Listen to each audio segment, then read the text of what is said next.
All right. Well, welcome. Guy, I'm really excited. We're on a new platform today, and I'm here with someone that I respect and appreciate, and I'm honored now at this stage of our relationship to call a friend and partner as we try and make the world a better place. Aaron Hurst. Aaron, how you doing? Doing great. Excited to try this new platform with you. Yeah, we'll give it a go. And just a quick housekeeping. We are in a new environment called AirMeet. It's pretty self-explanatory about how you can navigate around, and you can see the sessions. You can enter comments, questions in the chat and question area. You can see who else is in the environment and the attendees over to the right. You can also raise your hand. We will take questions towards the end. Those were come through the question box. Given the number of people, it would be hard to turn it on for everybody to voice their questions. But we are going to go through the day. The agenda is also in the link on the PAFOW campus as well as on PAFOW.net, so you can see the sessions that are forthcoming today. But over the next hour or so, Aaron is going to have the floor. He's going to present his insights and ideas around how relationships, and specifically peer-to-peer relationships, are so important to remaining engaged and looking out for our well-being. So without further ado, Aaron, founder of the Taproot Foundation and now Imperative. Aaron, thanks for being here. You take it away, sir. No, absolutely. And it's exciting to be here. I love your community. The combination of people analytics and the future of work is like, I think of it as like when chocolate and peanut butter like found each other. It was like just a perfect marriage of ingredients. So excited to be here, and I'll consider you a friend as well, and proud to be one. And my team always is like, "Oh, are you going on with Mr. Handsome?" So that's your name on my team is Mr. Handsome. So I was a little like, well, what about me? But apparently, like you get the props. I don't know what I am, but I'll gladly award that to you. So I'm going to be spending the next hour or so with everybody talking about really the research and journey we've been on around trying to really figure out how do we make work more meaningful? How do we enable engagement, as it's been sort of labeled for a long time? Something that's actually obtainable versus something that we just talk about and never seems to really get any better. So, and I'm learning this new platform, so we're sort of along for the same ride.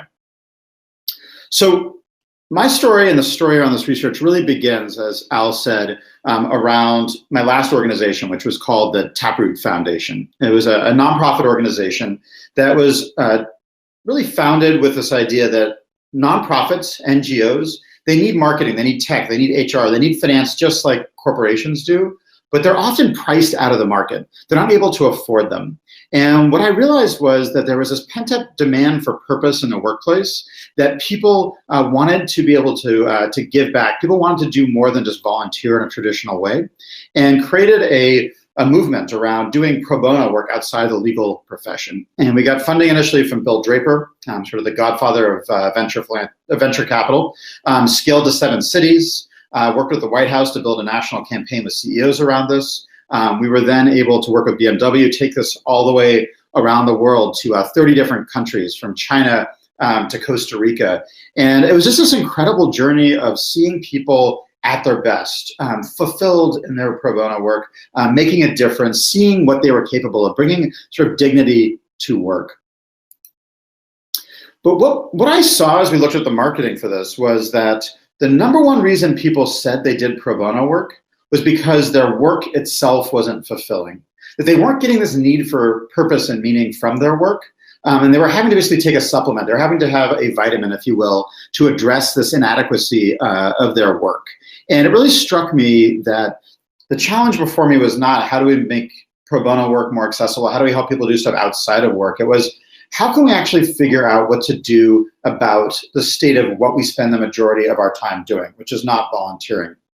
And one of the first things we did is we actually partnered with Dr. Anna Tavis, who will be with you later today, and a close friend of mine. Both lived together in Brooklyn, done a lot of work together, and she partnered with me to do a study on the state of purpose and fulfillment across the US. And what we found was that 66% of the US workforce was unfulfilled, 66%. And to me, that was just such a important discovery, just to realize like how many people are not getting basic needs met through work, and what the impact of that is on our workplace, on our lives, on our families, etc. So the question to me, as I saw that data that Anna and I pulled together, was not like, how do we solve this problem? What are let's cut it and slice it and dice it and find complex answers. I knew that if there was going to be an answer to this, it had to be a simple one. There had to be a simple answer to this, because most major change happens through a simple thing, not through 1,000 things. So the question that I put before my team was, is there a simple solution to this complex problem? Because again, what I've seen is just consulting firm after consulting firm, data analyst after data analyst, leader after leader, just continuing to make this super complicated, and none of these things seem to be making a real difference. God knows people are spending a ton of money on it, but didn't see work fundamentally getting better for the vast majority of people. So Al and team, I don't know how religiously you've read this book, but this is sort of my personal Bible. I just absolutely love Chip and Dan's book, Switch, which came out about 10 years ago and was a real game changer for me, and that it really articulated how I think about the world and laid it out as a recipe, if you will, of how do you fundamentally find simple moves that enable real change to happen. And their approach, as I translate it, is they sort of gather the data and really understand the state of being, understand what the problem is, understand the population. They find what they call bright spots. I call them positive deviants. I think it's a lot more fun.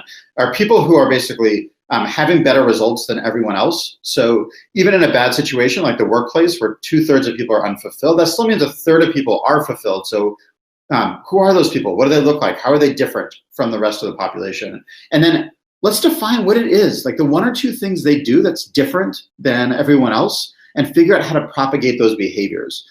So it's about simplifying it. And the story they tell in their book, which I just went back and reviewed in preparation for today, was actually around trying to address malnutrition in children in Vietnam, and how the millions of dollars have been spent studying this. Nothing was making a difference. And these researchers went into a small village, and they were able to look at the total population of children, look at which ones were actually showing signs that they were nourished, not malnourished, sort of those few people who were actually kids who were doing well. And then they looked at what are they doing that's different from everybody else. And what they found was that the parents were feeding them 4 times a day, not twice a day. They found that the parents were actually bringing in food that was considered inappropriate for kids, which was shrimp and crab from the rice paddies. That was considered adult food, but they were giving it to the kids. As well as sweet potato greens, which were considered low-class food, and therefore they didn't want to give it to their kids. And then finally, they weren't just sort of letting the kids eat until they were full. They actually were strongly encouraging them and being active in making sure they ate enough. And sure enough, when they went and changed behavior to have people do these same things, they saw a 65% increase in nutrition rates among children. So I find this approach to be just brilliant. It's looking at the population of the problem, looking at who's actually having success, seeing what they do differently, and then let's apply it to everyone else and see if that makes a difference. And that's what we look to do around this issue around people's fulfillment, their engagement, their success at work. Oh, getting too ahead of myself. So the first thing we did was gathering data, right? So worked with the University of Michigan, NYU with Anna, PwC, LinkedIn. We did a global study of all their members around the world. Really looked at this really large data sample to really understand what separates and what is the definition of the people who are unfulfilled versus those that are fulfilled. And let's look at it across cultures. Let's look at it across different geographies, different professions, et cetera, to truly understand these 2 different populations, the fulfilled and the unfulfilled. So the first question we looked at is who are these positive deviants? Who are these deviants who are doing what they're not supposed to do and actually being fulfilled at work? What do they look like? What characterizes them? Are they, is there anything that we can do to predict who they are? Trying to really just sort of understand what is this population of people who are not operating the way that you're supposed to. And what we found is we found these positive deviants in every industry. A lot of people thought they were just going to be in nonprofits or healthcare or education, these sort of purposeful professions, but we found them in every industry. There wasn't really tied to industry. We found them at every income level. We found it at every demographic, every level. So this was not just certain like levels of hierarchy, and in every role. So we were able to really identify that this truly is something that's like universal and human, that's not about the role, the profession, the income level, that this truly was a population that was doing something different regardless of all these other variables, which was very exciting just to see that was the case. The next thing we want to look at is like the critical moves. So what in God's name are these positive agents doing that is different from their peers? So why is it this woman is just glowing and she has not just waves coming out of her head, but it looks like dots, and she also has a plus sign. So what is it that this woman is doing that is different than everyone else? What are the couple of things they're doing differently in their work that predicts their success? The two things we found that really stood out about the people who were fulfilled. Number one was they know what fulfills them. So people who actually are able to say, I know what fulfills me, that they have self-awareness around who they are, what matters to them, were substantially more likely to be fulfilled, which makes a lot of sense. When we actually have a roadmap, when we have that self-awareness, it makes sense that we would be able to do that. The second one was that they engaged in what we called peer coaching, that they regularly worked with peers, not managers, not outside coaches. They actually worked with their peers, and their peers regularly supported them in this constant process of showing up as their best self, of reflecting, of talking about their work, of problem solving and taking ownership of their work with their peers. So this was the second behavior. And what we saw was that if we could figure out a way, we believe, to have people know what fulfills them and engage in this regular peer coaching, that might be the equivalent of the 4 meals, crab and shrimp, and sweet potato greens for people in work. So the first thing we tried, because it was the easiest piece, is we created a purpose assessment. We said, look, there's lots of assessments out there that tell you your strengths, that tell you your personality. We need to help people understand their purpose. And we built out an assessment scientifically designed to help people actually in 10 minutes identify what fulfills them, to identify their purpose. And people, absolutely loved it. They just said it was like remarkable how it defined who they were. They were so inspired by it. We had, about 150,000 people do it from companies all around the US, mostly, but some globally. What we found is that frankly did not make much of a difference. Most of the time, once people did this, within a few months, it just kind of like drifted off because it wasn't like a deep enough understanding of what fulfills them, and it wasn't integrated into their identity, into their work in a meaningful way. And we realized that just simply focusing on that first critical move of sort of getting definition around what fulfills you was not enough to make it work. And a lot of that reason is just we're crazy busy and we don't spend time reflecting at work. We don't have time to actually put those kind of learnings into practice. We don't have the support around us to do that. So even if you have this, go to a great workshop, you take an assessment, like these things just fade away over time because we're so freaking busy at work. We're so distracted. We're not able to actually process what we're doing. So again, we realized this in of itself was not the answer. And that's where we really started to dig into this peer coaching piece. And why would it be that people had such better results when they were engaged in peer coaching? And what we came to, and this is probably the most important slide in the deck in this conversation today, what we saw was that we have an incredible epidemic around loneliness. Even before COVID hit, roughly 60% of Americans reported being lonely. And that has just gone up since the pandemic, with the number one issue with working from home being social isolation. And why this is so important and why this ties to this narrative is that when we're lonely, and we've all been lonely at times, what happens is that actually our ability to process stress and anxiety goes way down. And actually it starts to fuel depression. And the reason this is so important is that when we're stressed, anxious, and depressed, it actually neurologically lowers our capacity to connect with others. We're unable to connect with other people. So what does that do? It makes us lonelier. So, okay, now we're lonelier. What happens? More stress, more anxiety, more depression. What happens? We have less capacity to connect. So you see this horrible flywheel happening where people are losing the ability to truly take care of themselves, and they're becoming more and more detached. And the implications of this have been shown in science and research over and over again. So when we're in this state, we're seeing declining physical health, low energy and productivity, decreased capacity to learn and adapt, and we actually lack empathy. We lose the ability to have empathy and the ability to collaborate. So neurologically, the impact of not having these sort of social interactions, of not having what we're calling peer coaching, is very clear. It's like one thing that's causing all these problems we're seeing in the workforce. If you look at your engagement surveys, employee surveys, and you look across to the right here, these are all the things that are happening. And a lot of it can be tied back to this fundamental systemic issue around loneliness. So the critical move, if we go back to Dan and Chip's book, the critical move here, we believed, was human connection. That if you have human connection, the research shows it produces oxytocin in the brain. Just oxytocin coming out, right?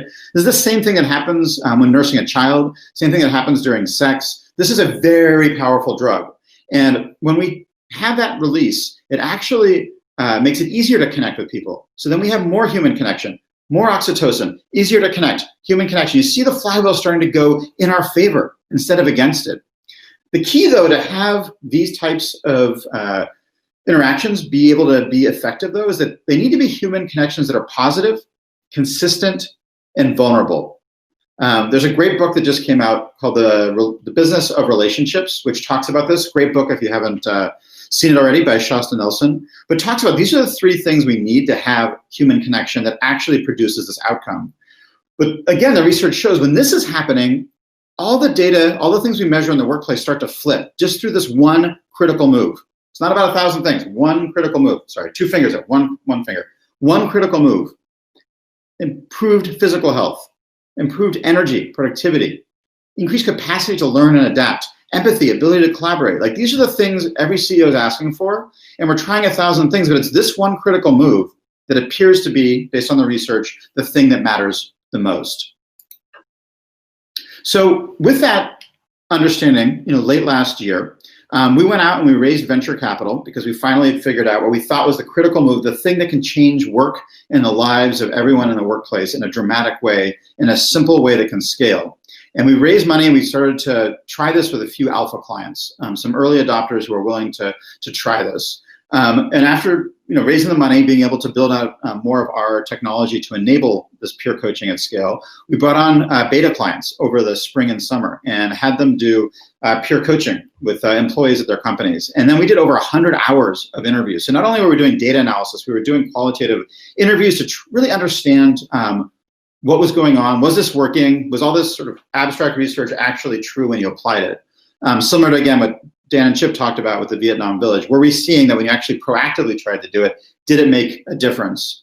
And based on those results, what we're seeing is that analysts are starting to see this as sort of one of the top sort of new trends, breakthroughs in HR going into next year. So just to give you a sense of who was involved in this beta, these are the companies that were involved in beta testing this idea of peer coaching on this platform. You'll see it's everywhere from nonprofit organizations to massive global companies, cross industries, across geographies, very broad coalition of companies. They were involved in this beta testing of the Imperative platform. So our learning goals as we went through this beta, we wanted to know, is peer coaching effective? Does it build meaningful relationships? Who is the ideal target employee? Is this a good solution for everybody, or is it more for specific people? What are the right topics for conversations in a peer coaching platform? What is the right cadence? Should people do this every hour, once a year? Like, what's the right cadence for doing this kind of relationship?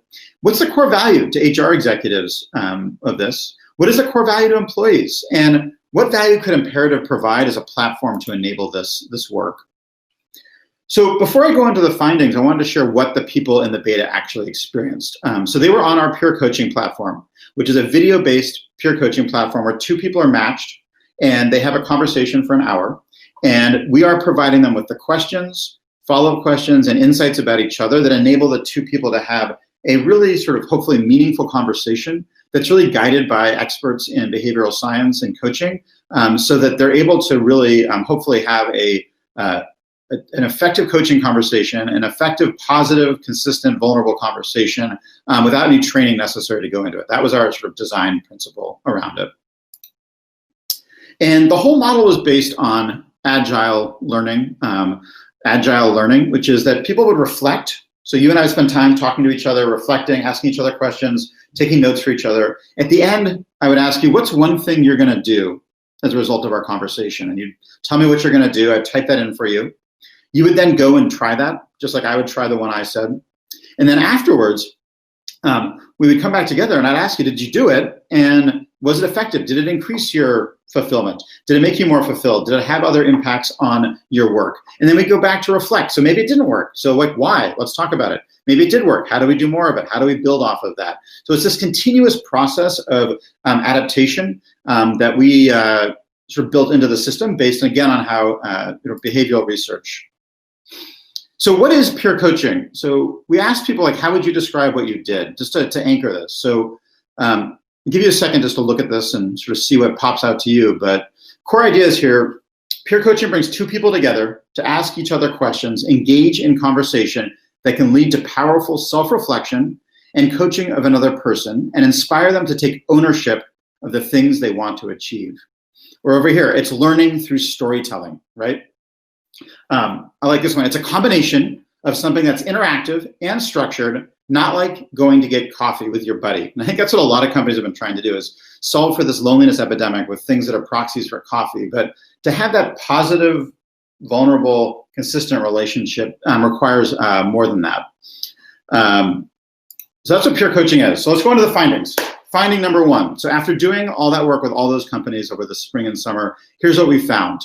At the end of each conversation, we asked people, was the conversation valuable? 56% said it was very helpful.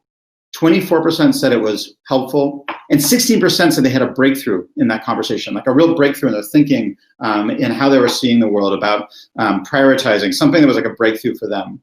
And you can see that basically, statistically, no one said it wasn't helpful. A few said, somewhat helpful. But you can see like vast majority said that this was a very helpful exercise of having this conversation with somebody. And if you look at similar results for coaching with a professional coach, you see very similar helpfulness scores. So it was really clear that we were able to create in that conversation the kind of vulnerable, positive conversation that you would have with a professional coach, despite not paying for one. As I shared earlier, at the end of each conversation, people pledged an action. They made a commitment to do something. The next time they got together, when they asked each other, did you do it? 80% said, yes, I took the action. I did the thing I said I would do. And that just speaks to the power of social accountability. Saying it out loud, having someone else there who is tied to your results, tied to your success. 80% basically had some level of behavior change following through on that action. And then we asked them, like, okay, so if you did the action, did it impact your fulfillment? 98% said it impacted their fulfillment. So if we just go back to the very simple premise of the Heath Brothers book, it really does hit on this squarely, which is that when two people are in a vulnerable, positive conversation, and when it's structured to enable them to be in that state, and they're focused on action, about helping each other make changes, this is absolutely creating a fundamental shift in their fulfillment, which is very correlated in other research to engagement, productivity, all the different measures we care about in the workplace. So first and foremost, like, this does work. The data is showing this does work, just like the changing of meals, the adding of shrimp and crab, the adding of sweet potato greens, the helping kids make sure they eat all their food. This, based on pretty good sample here with quite a few diverse companies, is showing this actually is the thing, the simple action that changes everything. We looked into some other things, as I shared. Is this building actual relationships? And we all know how important relationships are now. And we know the majority of people say they don't even have meaningful relationships at work. And this is at the core, I believe, again, of why we see such disengagement, why we see such low fulfillment in our companies. That when someone does this peer coaching after just 3 conversations, there we go, 3, 97% of people said, I have now built a meaningful relationship. That's 3 hours of time, and they have a meaningful relationship. Like, what else does that, right? This showed such promise.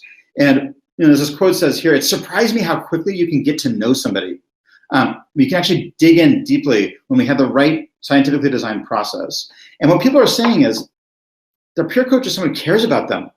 They're a champion for their growth. So it's no surprise people feel like they have a meaningful relationship there. And this is just after 3 hours. We then looked at, what is the sweet spot for peer coaching? And what we heard is that, we did this with entry-level folks, we did this with managers, we did this with executives. Consistently, all of them had a great experience. Every single person involved in the beta that we interviewed said they would want to continue doing it. But what we heard from people was if you had to only pick one population where this would make the greatest impact, it was people managers. People managers are in a role where they're undertrained, they feel very isolated, they don't have people to talk to, they're wanting to sort of talk through what's going on with them at work, they don't have a sounding board that's safe for them. They were the population that had the highest scores and the highest positive response to it. The secondary was individual contributors. People sort of more on that front line were the population that had the second best outcomes that was necessary. And I love this quote here. I got almost no training as a new manager, and with COVID, it has been really challenging. Having someone who's going through the same thing was invaluable. So just that ability to have empathy, to be have someone in your sort of sidecar who's going through the same stuff is truly transformational for managers. We also wanted to understand, like, what is it people were using their conversations for? What were they trying to improve? What were they trying to do to be more successful, more fulfilled? And, we asked people, especially around their actions, like, what did you focus on with your actions that you pledged? The most common was relationships. People said, this action I'm taking is to improve my relationships at work. And then, about half of people said they picked an action that was about, I want to be more impactful. I want to be able to have more success. And then half said, I want to grow. I did an action to help me grow. And obviously these numbers don't add up to 100 because some actions were about more than one.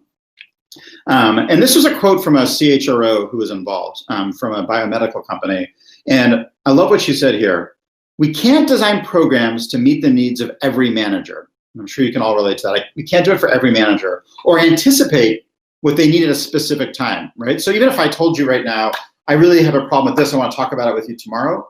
Come tomorrow, it might be something totally different. So as an HR leader, it's really hard to anticipate or meet that incredible diversity of need. But what she saw was that peer coaching is a single program that meets each person where they are in that moment. It is the first thing that truly addresses the need for mass personalization when we think about employee engagement, employee growth, career development, manager training. It actually, because it's dynamic and in the moment, actually operates with this ability to have mass personalization, unlike anything before. So the next question we looked at was, what is the right cadence? How often should people be doing this? How do people, how should they approach it? And one of the things we were concerned about is, like, this takes time and people are very busy. And one of the things we found as we interviewed people is folks said in general that they were spending 3 to 5 hours a week trying to build relationships, and mostly unsuccessfully. So they said, like, this actually was not a time, something that sucked up time. It actually was a time multiplier in terms of how they were using that time to build relationships, but also because it helped them prioritize, it helped them solve problems, it helped energize them, that they called it a time multiplier.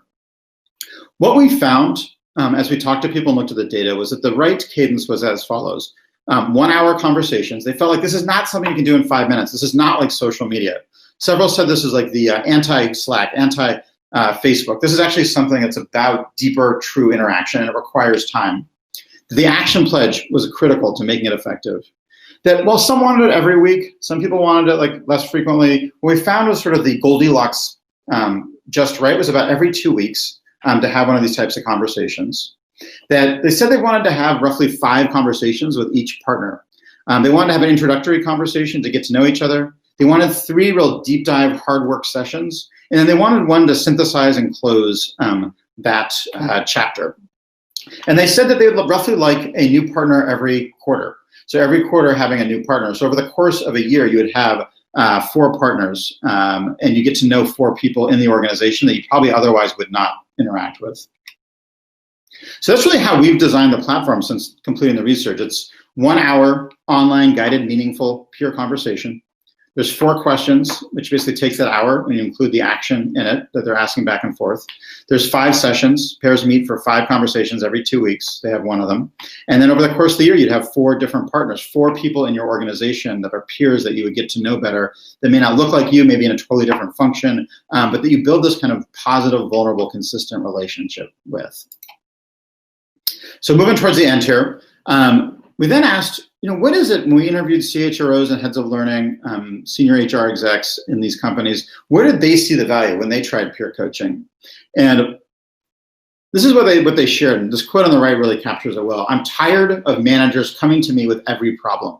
This lets them solve their own issues." So when we think about employee analytics, when we think about employee engagement, like this is really at the crux of it, which is how do we help people solve their own problems? How do we help them identify it? And how do we basically create a closed circuit mechanism where people are measuring and taking reflection on what's going on in their work? When they're identifying problems and opportunities, they're actually taking action to resolve them, so that this becomes this continuous mechanism of measurement, solve, right? This is what Amazon does so brilliantly in their business model. They have these mechanisms, so they make sure that everything they do is constantly learning and improving on itself. And what this does is just that for the human being. It helps each employee do that. So they said the core stated value is that increased ownership and level of engagement. This is what they saw for themselves and the people in their organization involved. It reduced dependency on their manager and HR to solve for individual engagement and team issues. It facilitated ongoing guided and actionable conversations between peers that hold each other accountable for their own engagement. And we asked them, like, what else would you be doing? Like, what are the alternatives to this? And they said, well, coaching, but coaching is expensive. There are outside perspectives, and there isn't that relationship that's built. It's a one-way relationship. Talked about mentoring, but they said mentoring doesn't scale. Like, it's great, but they have a subset of people who can mentor, and a whole lot more people who want the mentoring. And it's really hard to do the matching, and the quality is incredibly uneven. And the relationships aren't as strong because there isn't as much psychological safety, because it tends to be hierarchical. Politics and psychological safety goes down. And then they talked about courses, sending people on classes to help them with their learning and their engagement. They said, look, they're awesome, but there's like almost no behavior change, and there's no social reinforcement of it. So they really said this is more effective for this need than coaching, mentoring, or courses. But when we asked the employees, like what is it that they found of value in this? And as I shared, 100% of the people who were interviewed said they want to continue doing peer coaching. They talked about how this reignited fire for them, helped them focus on what makes their work meaningful, and help them stay focused on the positive. This whole thing's designed to help people be in a constructive, problem-solving, positive mindset. And it really pushed them to change. So when we asked them, what was the value, what they said, first and foremost, it helps me be more effective and fulfilled at work, right? Isn't that what we sort of talked about at the beginning of this conversation? How do we help people be more effective and fulfilled at work? It increased their productivity, they said. It helped them build more trusting and trusted relationships, helped them own their personal career growth and engagement, and it helped them stay positive. Really, really important, especially right now. And we again asked them, what else would you be doing to solve for this? They said, well, a manager or mentor is great, but I lack safety with them because I don't want to share everything with someone who's more senior to me in the organization. And I also worry about wasting their time. Like, I can't bring everything to my manager or to a mentor. And a lot of times I just want to talk through something, or I just need to verbalize something. I think of that as similar to like in a relationship with a spouse. It's like sometimes you just want to be able to like share what's going on. It's not about problem solving. You just need someone to share your experience. And they said coaches have been really helpful, but they lack shared experience and organizational knowledge. And again, it wasn't like a real relationship with value. So I think they really articulated this value really powerfully. And finally, just ask people, is there a role here for a company like Imperative with our technology to help people do peer coaching at scale inside companies? And the 4 areas, especially that the HR leaders articulated, were really breakthroughs for them. One was matching, that the system does all the matching to find the right pairs and does that dynamically so that there's no work involved for the HR leader to match people. We provided guided conversations to keep people positive, to make sure people didn't need training, they could just go immediately into these conversations. Be able to do measurements so they can actually see what's working and they can report back to stakeholders the value of this. And then customization, the ability to have a peer coaching platform where they can provide questions that they want their employees to talk about in addition to the ones that we're providing, and that we're able to, through purpose profiling, to insert dynamic custom personal content for each employee that really makes it align with who they are at their best self. So I just want to close this out before we open this into the conversation with a couple things. One is, we did research a couple years ago, and we asked people, who's responsible for your fulfillment? What people said, the vast majority said, 68% said, I'm responsible for my own fulfillment. And I think what we've done in people analytics, what we've done in HR leadership, is we tend to think it's the manager, the company that's responsible. When if you actually look at this from a science and behavioral perspective, this is so much tied to the individual. And people are saying, look, I need to do this. I'm responsible, but we're not giving them the tools to take that and act on it. We're not giving them what's needed to actually take that ownership. And I think what peer coaching does in that simple move is it gives people that ability to take ownership of it, to remove this sort of paternalistic, hierarchical look at work and to say, what if we treated employees like adults and gave them the support among each other to actually solve their own problems? Could this be that, that silver bullet, that simple act? So I just want to challenge everybody to think about, is peer coaching, could this be the one thing that is actually that critical move by building human connection through positive, consistent, vulnerable relationships that is going to address the physical health of your employees, their well-being, their energy and productivity, their capacity to learn and adapt, and their ability to collaborate and have empathy? Could this one simple move actually address the complexity of the workplace? Could it be so simple as just helping people have positive, consistent, vulnerable conversations that are frankly very rare in our current workplace, where technology has pushed us to be more and more transactional? It's more and more of our communication is about status, it's about information, it's not about this human connection. Have we made a workplace that lacks so much human connection that all these problems on the right can be solved to a large degree simply by rebuilding human connection?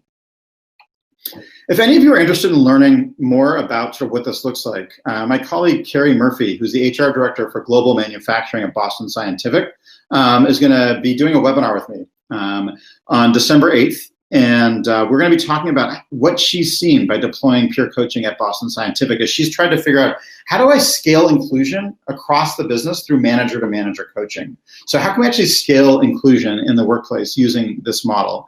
And if any of you are interested in participating in the webinar, you can just go to our site, imperative.com, and register and hopefully join us and ask questions of Carrie about what has she actually seen as an HR leader about how breakthrough peer coaching can be.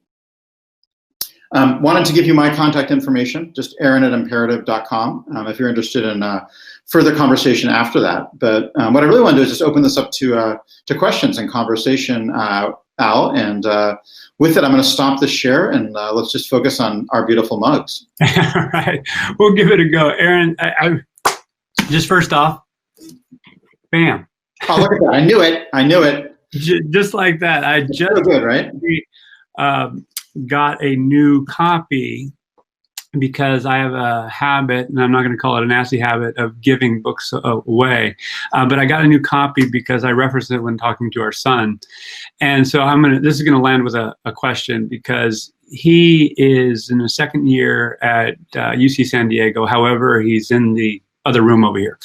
And so it's tough for us all being in this remote situation, right? But he's trying to learn complex problems, staring at a glowing rectangle for 8+ hours, a day, and it's a struggle. And so I have really been advocating that he find some way to connect. Now, granted, you have somebody who's on a call or whatever tool that they use for 10 minutes or so to answer a given question, and then you're alone again.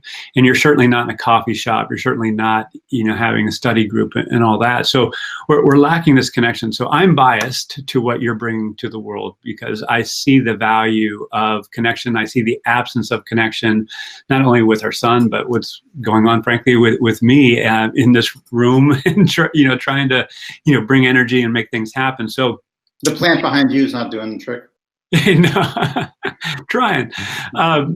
But my question to you is this, given that we're in a situation where this reality that I just described, peers have been kind of more casual relationships as opposed to structured, purposeful relationships.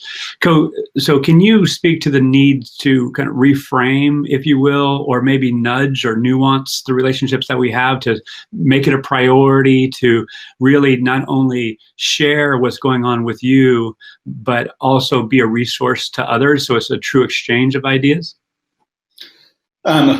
No, and first of all, I would just say, I don't think it's a bias that you have a bias towards this. This is such a fundamental human need. I think if everyone in the world has that bias, maybe it's not a bias.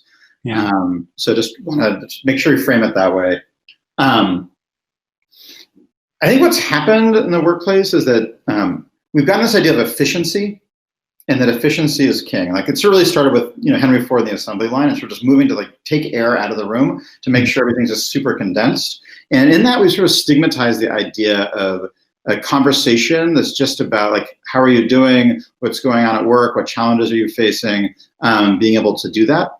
We've also built a culture where like it's all about projecting strength instead of having vulnerable, real conversation, because so much is weaponized, or there's a perception of things being weaponized that, again, they're sort of like, I'm not sure like that's an appropriate thing to do. And there was that whole movement around the fact that like you're not supposed to have friends at work. Like that has been like a major part of corporate culture for so long, and couldn't be like further from being just bullshit. Like that is just in so many ways not true. And I'll just give you one stat that we had from research. We found that people who said they had meaningful relationships in their life overall and were working full time, only 2% of them said they didn't have them at work. Like we can't have this continuous myth about the fact that these are like two separate realities. The other thing I would point to, and this is actually just straight out of the business of relationships, Shasta's book. She talks about like, when is it that we had our best relationships? And really it was like in school. Because you have these same consistent people you were consistently doing things with over and over again over a period of time, right? That was when we were having those relationships. And I think we have to look at that as the model.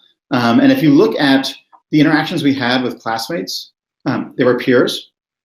And we didn't just talk about math equations. Right? We didn't just talk about like the assignment in front of us. Like we had real conversations, whether it was about, what girl do you like, or whether it was about, are you struggling with this work here, or what's going on with you, or, did the Yankees win the game last week? Like there's continuous conversation, and we truly got to know each other. And I would look at that as the model for companies, like how to think about people more as like classmates in this class, where we're all trying to be successful towards the same goal. And you see that also with sports teams that are effective, done that really well as well, as sort of like recognizing the need for those relationships on the team among the peers. So anyway, I don't know if I answered your question, but I enjoyed talking. It's fantastic. I mean, you're certainly making me reflect on, how I prioritize my time, actually, as well as, how I would continue to advocate for my son. And our daughter will be off in college next year. And as you're sharing this, I'm thinking about her experience as well. So I say that because it's beyond just the workplace. It's, to your point, it's how we function as human beings, and it's been a deficiency that is 7-8 months old, and it actually predates that. Now predates COVID, of course. Oh, way predates. And one thing, I was completely guilty of this. I also just want to say, like, I think I'm converted. I remember probably like 15 years ago, relatively early in Taproot's history, we'd set up a meeting with the head of a corporate foundation, sort of doing fundraising. My development director had set it up, and I was like, "What's the agenda? What's the goal? What are we trying to achieve?" And she said, "We're just trying to connect and build a relationship." I'm like, "That is not an agenda. That is not a goal. I want to know, like, what are we talking about? What are the data points? What are the outcomes?" She's like, "No, this is a meeting about a relationship." And I was like, "That's like an utter waste of time. Like, why are we wasting this person's time?"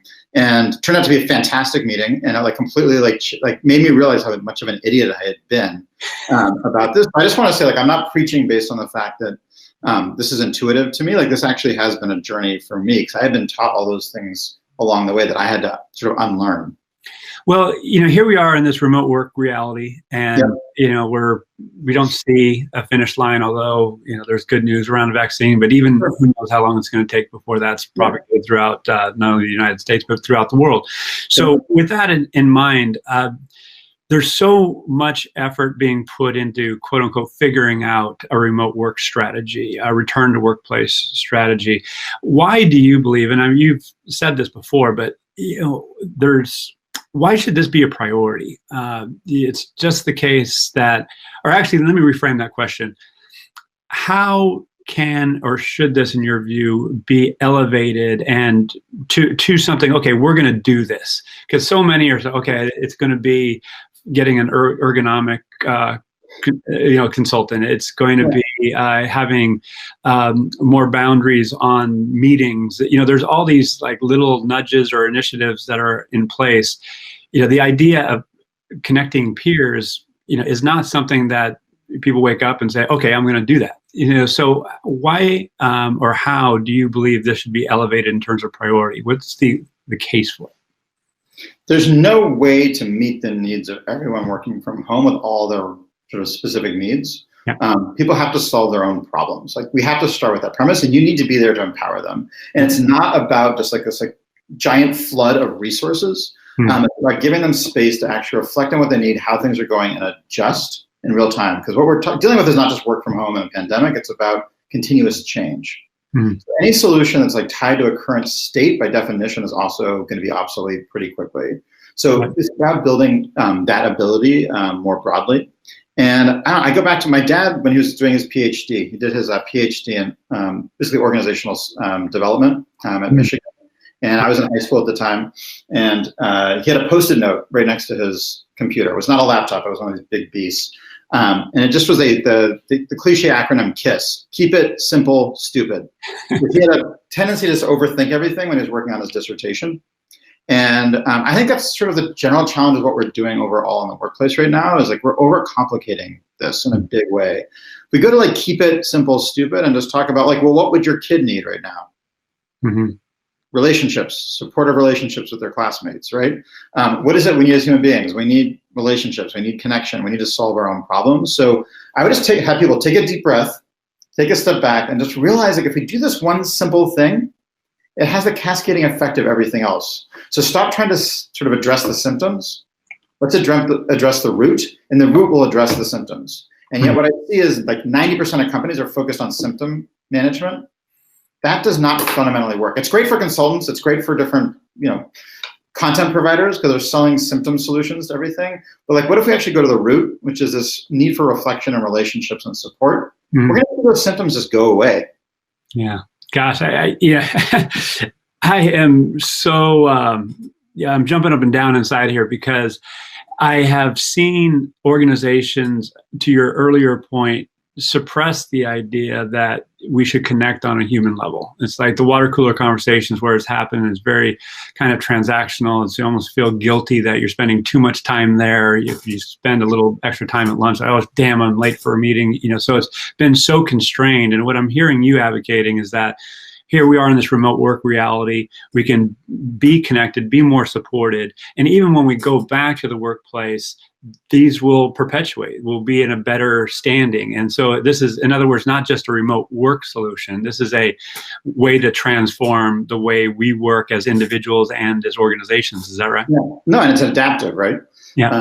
And I think a big part is also just inclusion, right? Like the ability for me to do peer coaching with someone who may not look like me or have the same background, who would otherwise might be sort of tentative about not offending or not knowing how to go into the conversation.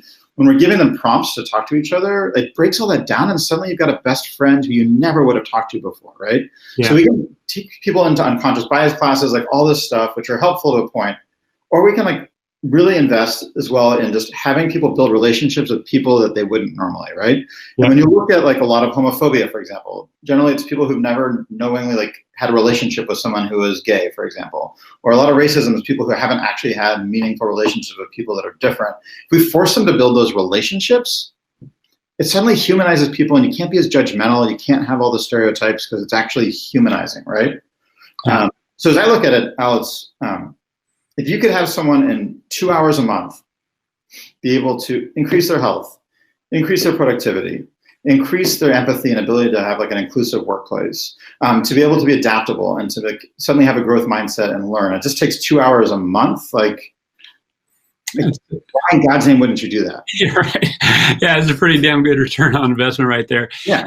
A couple more questions before we wrap. And by the way, I should have said this earlier. If others who are listening in have questions, you can go over to the right and submit your questions. We might sneak it in here at the end. But I do have a couple going on a tactical level. We are all constrained. We were constrained before with our capacity to manage our work, our lives with kids, elderly parents, just general relationships. And so how do we carve out space to do this? We can't have 10 peers that we're engaging with, or maybe we can. What's the optimal number, and are these there's the serendipitous, relationships that are wonderful. We don't have the environment by which to create these really. So, can you talk about the capacity to have these peer-to-peer relationships that are truly valuable, deep, and meaningful as opposed to transactional? Yeah, I mean, people waste so much time at work. I mean, we've seen that in study after study, the number of productive hours you have at work. And people are spending, as I said earlier, 3 to 5 hours a week just trying to build relationships and to do things like Zoom happy hours, which are not terribly effective. Maybe they're fun once, but they quickly sort of lose value. I think you'll have plenty of time for this. It's a question of priority and being able to make that investment. What we saw this year in the research was, people said that an hour every 2 weeks for a given relationship, like really builds the consistent, positive, vulnerable sort of interaction. And then after about 5 of them, it starts to become something where they have enough of a relationship that they can carry that on with someone. And that to build, 4 of these in a year felt like the right amount for folks to be able to have those relationships. Are they going to be like in close contact with every one of those people in 5 years? Like most likely no, right? Some of them will stick more than others, but there'll be that baseline of trust that they can go to each other and support each other. So I don't think there's like a time issue. I think it's more of a discipline issue of doing it. And I go back to the Vietnam Village parallel, right, from Switch. One of the main differences was, and this is so applicable, the parents that had kids that were malnourished just assumed the kids would eat as much as they want because they assume, like, if the kids are hungry, like, they know their body. If they're hungry, they're going to be eating as much as they need. But they actually found, no, that wasn't the case. They needed to actually ensure that they were eating enough and pushing them to eat, which seems crazy when you think about it, right? Yeah. It might be like crazy to think you need to help people connect when people are saying they're lonely and isolated. Like, you shouldn't have to force them to do it or sort of build that rhythm. But we actually have to create a behavior change here that requires companies to provide some oversight to say, no, we encourage you to do this. We expect you to do it. We're going to help you make this happen until we get to the point where people start to really do this naturally. It's not enough. So I think that's the other piece of it. Companies have to, just like those parents had to say, no, you need eat more. And it's like, no, spend more time with your peers, spend more time supporting each other. God, so when you talk about discipline and stuff, so obviously the barrier to entry to open up a social media app is extraordinarily low. And what I'm hearing too is that, hey, why do we do that? We want the serotonin or whatever, the dopamine. Yeah, dopamine. Thank you very much. Get that rush. Like drugs, my man. Yeah, exactly. I'm working on it. So you want that feeling, right? But there's no reason. I would put it tenfold that if you're connecting with another human being in real time, not only as a resource to be heard and get support, but also support other people, that helps us feel good, brings us energy. And even if we're just, not even in an exchange of value per se, but just really being there, that in itself elevates both. So what I'm getting at is this is a substitute and a better one to actually reach out and connect with human beings as opposed to just, hope the dopamine rush, from social media gives us that, satisfaction. Is that part of some of the substitute that is currently in place that peer-to-peer coaching can, elevate and deliver more value?